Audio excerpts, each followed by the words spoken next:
Find Ezra. I'll be ready. And this time, try not to leave until everyone's back aboard. It was not my fault. First you ditch me, then you hit me? How was I supposed to know it was you?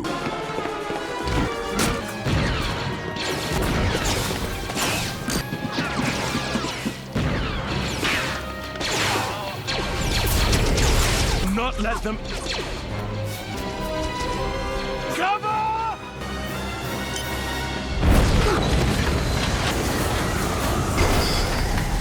Turn on the shield! You know the story. The Empire rose. Worlds burned. Heroes fought back. But here's the thing. They don't teach in the history hollows. Rebellion isn't just about blasters and starfighters.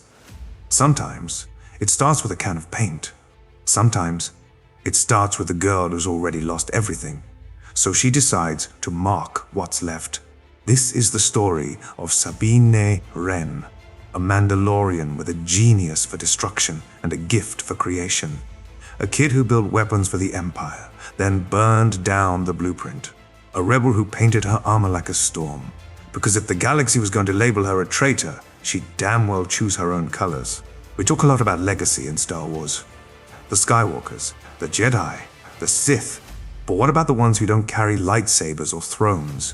What about the ones who carry regret and turn it into something worth fighting for?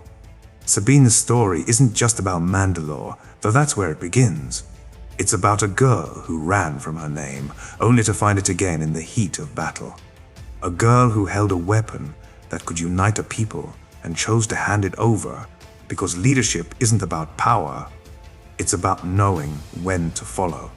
We're going to trace her steps from the Imperial Academy on Mandalore, where she first learned to build and first learned to break her own designs, to the Ghost, that ragtag ship full of misfits who became her family, to the Darksaber, that cursed black blade that weighed heavier than her guilt, to the ashes of her home, after the Night of 1,000 Tears, when the Empire tried to erase her people and failed. And we'll ask, what does it mean to be a Mandalorian? What does it mean to be a rebel? What does it mean to look at the mess you've made and pick up a paintbrush instead of a blaster? Her art wasn't just graffiti, it was a declaration. I was here. We were here. We were here.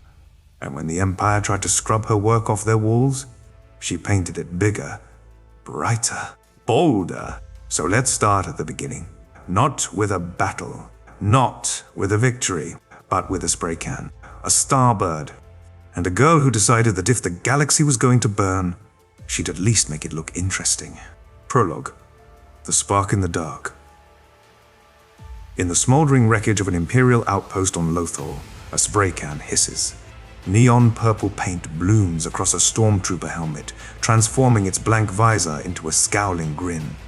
Above it, a starbird, wings outstretched, defiant blazes in crimson. Sabine Wren steps back, her armor clinking, and admires her work. To the Empire, this is vandalism. To her, it is a declaration, we are still here. Sabine's story begins not with rebellion, but with a cage. Born into House Wren, a clan of Mandalorian warriors with a long history of service and defiance, she was sent to the Imperial Academy on Mandalore as a teen, handpicked for her genius in engineering. The Empire wanted weapons, Sabine wanted to build. For a time, she believed she could bend their tools to her own purpose.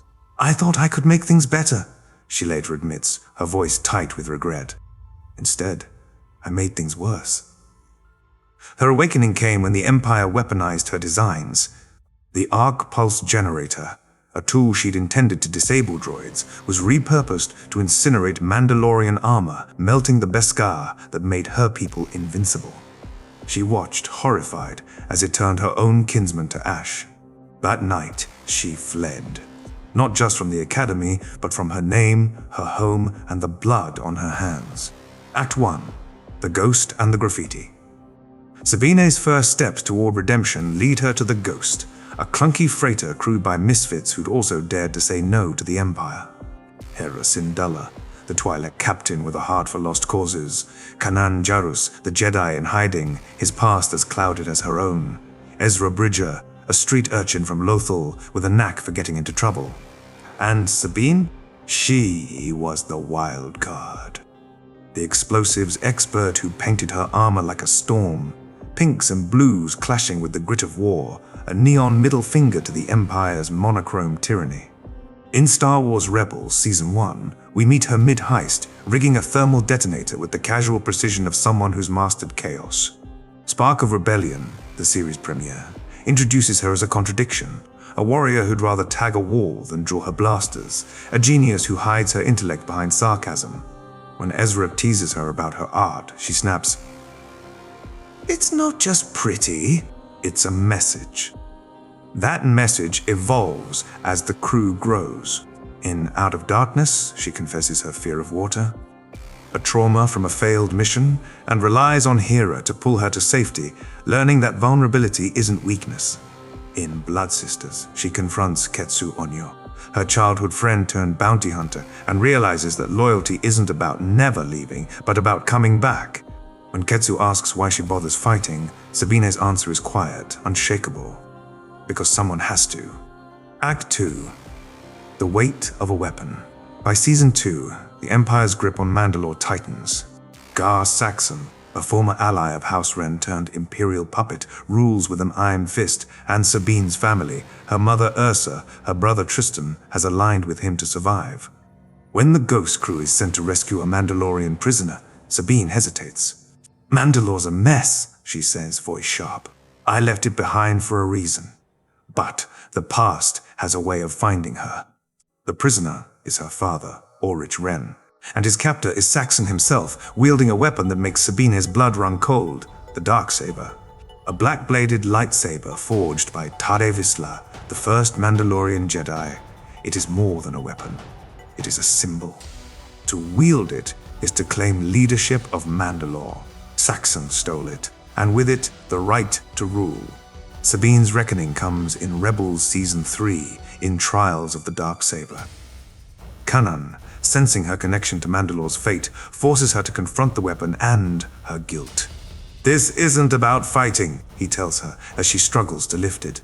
"It's about letting go." The training is brutal. She sees visions of the arc pulse generator, of the faces of those she failed. But Kanan refuses to let her quit. "You think you're the only one with regrets?" he asks. "We all carry them. The question is, what do we do with them?" She answers by reclaiming her name. In Legacy of Mandalore, Sabine returns home, the Darksaber in hand, and challenges Saxon. "I am Sabine Wren of House Wren," she shouts, her voice echoing through the Great Forge. "And I am here to free Mandalore." The duel is visceral. Blades clashing, Beskar sparking. When Saxon falls, she stands victorious. But the Darksaber feels like a curse. "I don't want to lead," she tells her mother. Ursa smiles. "Then teach someone who does." Act 3. The Choice of a Leader. Enter Bo-Katan Kryze, the former leader of the Night Owls, a Mandalorian faction dedicated to restoring their world. She has fought for decades to free Mandalore. But without the Darksaber, her claim to leadership is disputed. Sabine, seeing in her the strength and wisdom she lacks, makes a choice that defines her growth. She hands over the blade. "It should be yours," she says in Rebels Season 4's family reunion and farewell. "You've earned it." Bo-Katan's first act as leader is to rally the clans against the Empire. Sabine stands beside her, not as a successor, but as a soldier. In the battle for Sundari, the capital, she pilots her T-6 shuttle, its hull covered in her signature graffiti through Imperial blockade fire, laughing as she outmaneuvers Star Destroyers. "This is for Mandalore," she shouts, launching proton torpedoes. But victory is fleeting. The Empire, enraged, unleashes the Great Purge, the night of 1,000 tears, bombarding Mandalore until its surface is a wasteland. Sabine watches from orbit, helpless, as her home burns. "We did everything right," she whispers. Ezra, placing a hand on her shoulder, says what they all know. Sometimes right isn't enough. In the aftermath, the Ghost Crew scatters. Ezra sacrifices himself to send Grand Admiral Thrawn into the unknown regions, saving Lothal but vanishing in the process. Sabine promises to find him. For years, she searches, her armor growing more weathered, her art fading. She settles on Lothal, tending to the memorials Ezra's friends built, waiting for a sign. Waiting for a sign! Epilogue. The Artist and the Apprentice. That sign comes in Ahsoka Season 1. Ashoka Tano, the former Jedi, arrives on Lothal, seeking Sabine's help. Thrawn has returned, and with him, the remnants of the Empire. To stop him, they need to find Ezra, and Sabine is the only one who can decode the star maps leading to his location. At first, she resists. "I'm not a soldier anymore," she says, her voice flat. But Ahsoka sees the fire beneath the apathy. "You never stopped being one," she says. "You just forgot how to fight for yourself." Sabine's journey in Ahsoka is one of rediscovery. She shaves her hair, a Mandalorian ritual of renewal, and dons her armor again. This time, with new paint, a starbird, wings mended, soaring over Lothal's plains. In Shadow Warrior, she faces Baylan Skoll, a fallen Jedi, and for the first time in years, wields the Darksaber, not as a burden, but as a tool. "I'm not here to lead," she tells him. "I'm here to finish what I started." In the series finale, she finds Ezra, stranded in a distant galaxy, and together, they fight to stop Thrawn. When the dust settles, she doesn't return to Lothal. Instead, she joins Ahsoka and Ezra, venturing into the unknown regions. A wanderer again, but this time, not running from her past. Sabine Wren's legacy isn't in the Darksaber or the battles she won. It's in the way she turned her pain into purpose, her guilt into grace. She was a child who built weapons, a rebel who painted revolution, a warrior who chose to follow so others could lead. And in the end, she was a friend who kept her promise. As she once wrote on a wall, in neon pink that outshone the Empire's gray, "Rebels aren't born. They're made by the choices they make." Sabine Wren made hers again and again until her name became a rallying cry. For Mandalore, for her friends, or for the hope that even in the darkest night, a starbird can still take flight. There's both too much and no fight left in him by the time they reach the temple. Obi-Wan Kenobi is exhausted from the war and just wants it to be over. He has a dull ache that has been lingering around 4 months, seeping into his bones and his feet tingle, giving off constant signals how much he needs to get off of them.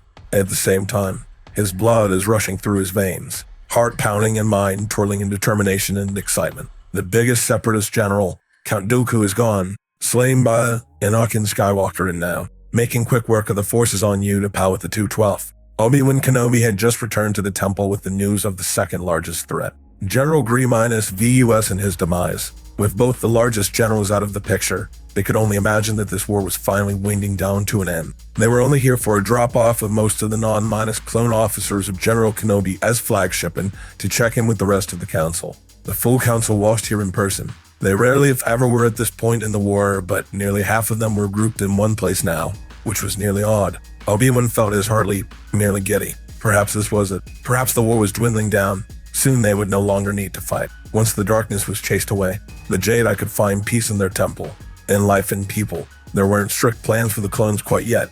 Obi-Wan Estrain though turned as he shot his commander a glance. But this would finally be the moment Senate could no longer ignore their demands for rights and choices. The council tried to make time to think about the future, to talk about what they could do for the clones once this was all over. But it was difficult to find time, especially with the Chancellor and the Senate constantly badgering them and giving them more to do with the war. Obi-Wan couldn't quite imagine being able to fit all the clones in the Jade Eye Temple, but then again, there were plenty of abandoned temples throughout the galaxy they could use if need be.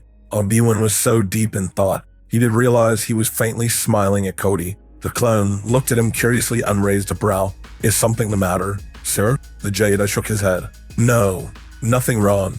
At least, just thinking of the future. Hopefully this war is nearing its end. One can hope." Cody agreed. "Do you have any ideas on what you would like to do?" Cody blinked in the Jade. I had a feeling the clone hadn't thought of it much, if at all, before. No sir, not really. Obi-Wan hum. Well, I will help you figure it out, if you would like. The Jade, I will help all of your brothers figure it out. With his gaze softening, Cody shot him a small smile and looked as if he was going to ask something else, but then it happened.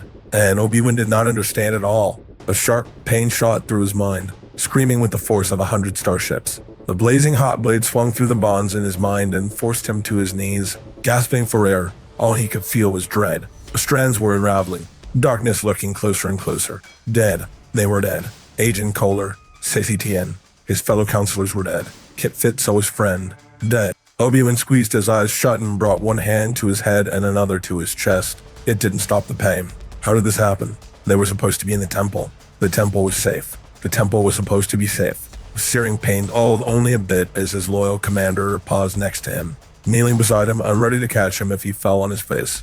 Good man, that Cody. Obi-Wan thought to himself as he shook his head and tried to understand what was happening. Something is happening. He forced his eyes to open and stared at the tile floor before he looked up at Cody's concerned and questioning gaze. Sir, something is very wrong. Commander, he managed, looking around, as if that would garner any answers. He brought his knee up so he was on one foot. Cody seemed to understand and help haul him to his feet. Perhaps we should find the other high generals, Cody suggested. His eyebrows creased in his mouth, turning into a deep frown. 3 are dead. Obi-Wan murmured, blinking away the tears. I felt them die. Master Kohler, Master Tien, and Master and Kit. He couldn't reach his commander's gaze anymore and ran a hand through his hair. But he was unsteady. Cody kept a hold on him. I don't understand.